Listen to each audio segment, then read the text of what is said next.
Welcome to ASHAs kitchen.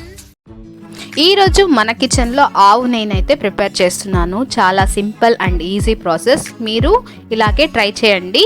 ఇది మీగడ అండి. పాల మీద ఉండే మీగడని చాలా రోజుల నుంచి కలెక్ట్ చేసి ఉంచాను.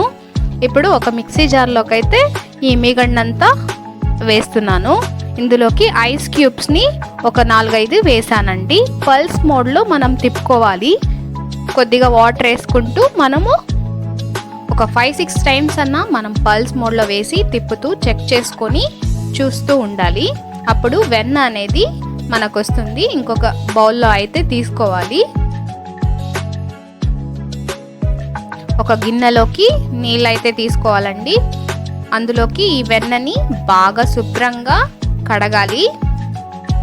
బాగా నీట్గా ఒక 4 to 5-6 టైమ్స్ అన్న ఈ వైట్నెస్ పోయేంత వరకు మనము ఈ వెన్ననైతే బాగా కడిగి తీసుకోవాలి.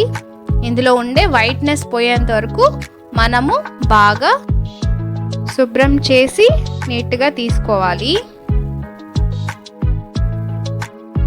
ఆల్మోస్ట్ ఇప్పుడు శుభ్రం అయిపోయింది. ఈ వెన్ననైతే ఒక బౌల్లోకి అయితే తీసుకుంటున్నాను.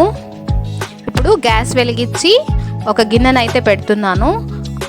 అందులోకి ఈ వెన్నని నిదానంగా వేస్తున్నాను.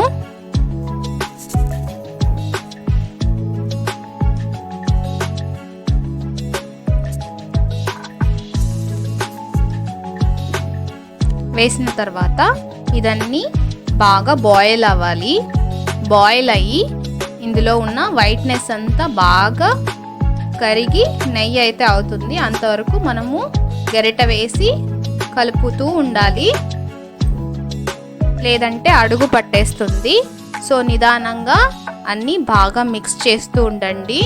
చూడండి, ఇలా అయితే ఫామ్ అవుతుంది. ఒక తమలపాకును అయితే వేస్తున్నాను ఫ్లేవర్ కోసం. మన దగ్గర తమలపాకు లేదంటే కరివేపాకన్నా వేసుకోవచ్చు. తమలపాకు వేసిన తర్వాత దాంట్లో ఉన్న ఫ్లేవర్ అనేది ఎన్హాన్స్ అయితే అవుతుంది.